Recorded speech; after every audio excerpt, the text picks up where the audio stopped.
bread. Without sin, the bread, the leaven or yeast represents sin. So the bread was baked in the oven without yeast to represent pure bread. And when it comes out, it has to be right. If there's any what do you call those black things on the bread?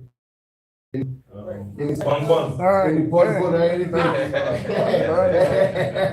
I've not heard that. They put it. They have to redo it. They have to go right back in the oven. Right.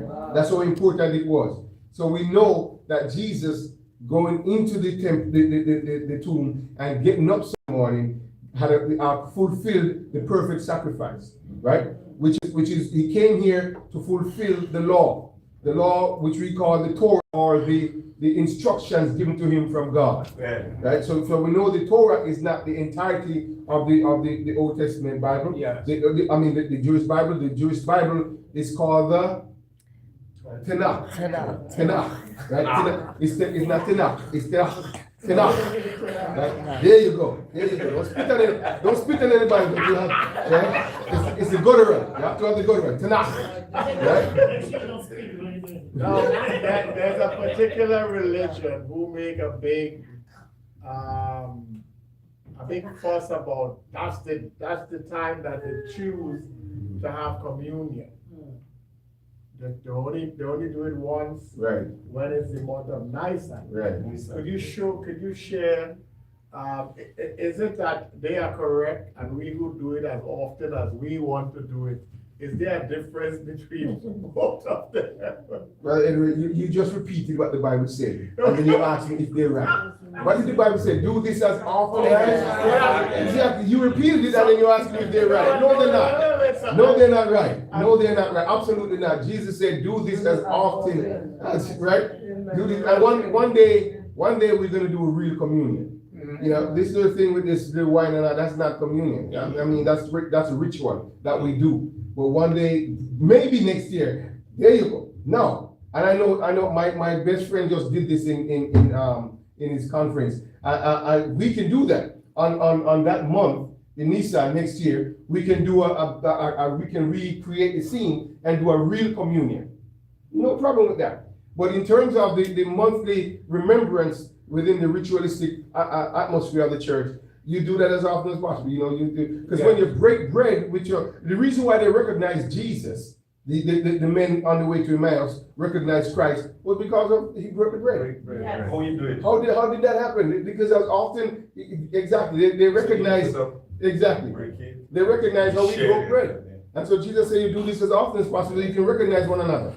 You know, you can know who's your friend and who's not your friend. If you know your friend's gonna break bread with you at a certain way, you know. And so it's very important that you do this as often as you know, in remembrance of me. And when you do it, how often do you want to remember Christ? As often. Exactly. So you do this as often in remembrance of me. Yeah?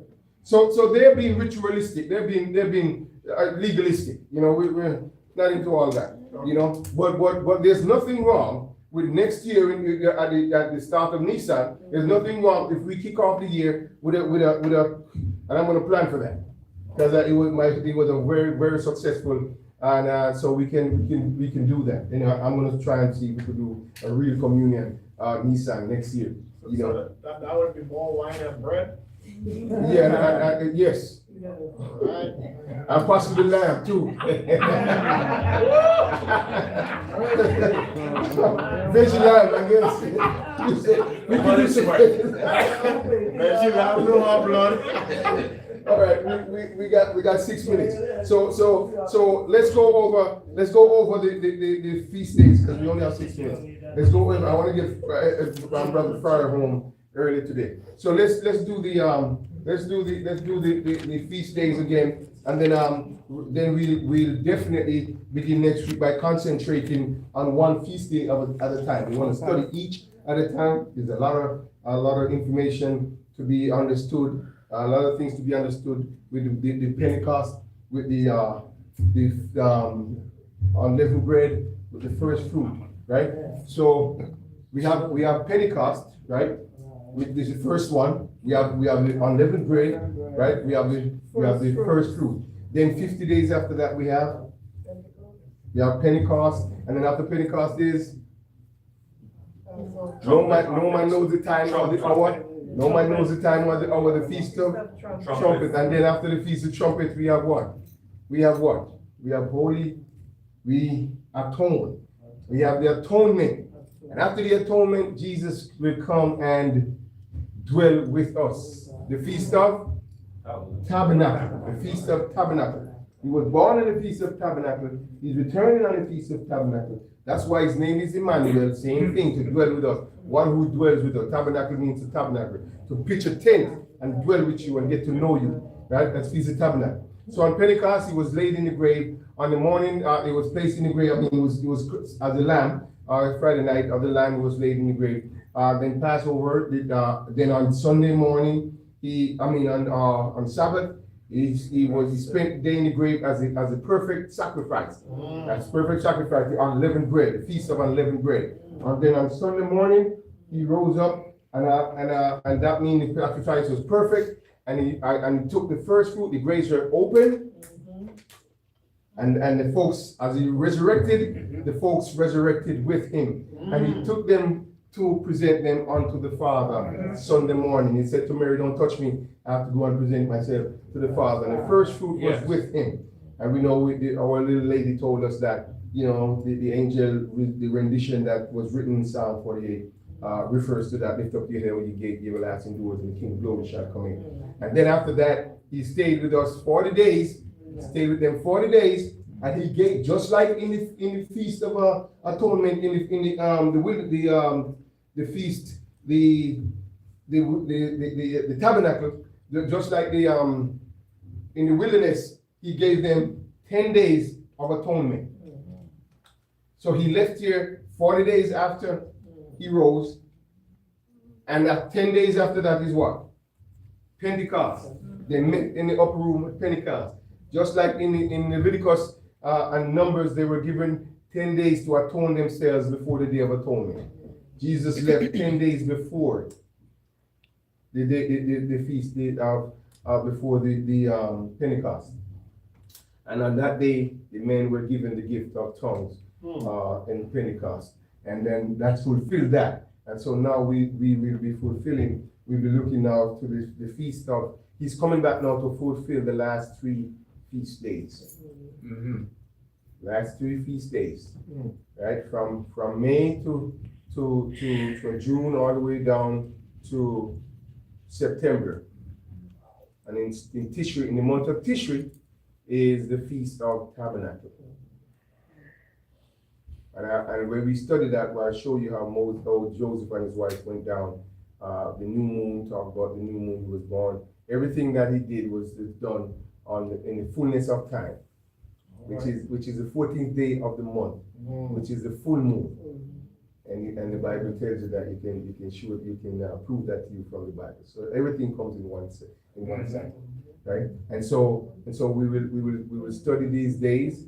We will like the sister had asked, should we observe them? Of course, we can make sure we remember them, make sure we pay attention to them, because they're very, very important. They're not some of the days that were done away with because of the cross. He fulfilled them, and he has 3 more to fulfill: the feast of the feast of trumpets, atonement, and tabernacle. Right? And we know that tabernacle is when he shall come and rest with us for 1,000 years, which is the Sabbath year, the Sabbath 1,000 year, because we're finishing up the 6,000 year. According to the calendar, that's finished in 2030.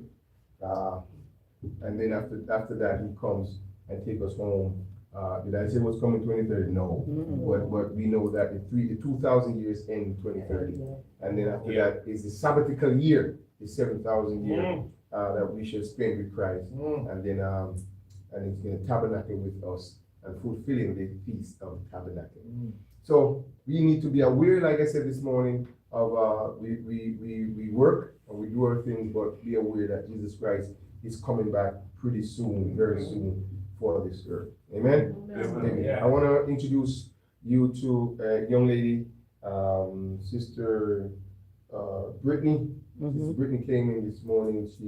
It took her quite a while for public transportation to get here from about 4 or 5 miles down the street. Like Canarsie. No problem. She's just right down the street, Brooklyn. This public transportation is something there. But she has, Sister Brittany would like to work around this area as a literature evangelist. She's working in the area. And so if she works the area, she's gonna bring us, the names of, those who are interested in Bible studies and all that. And, so she will be working closely with the person ministry department. And once that happened, then I assured her that the church will do its best to assist her in whatever way, and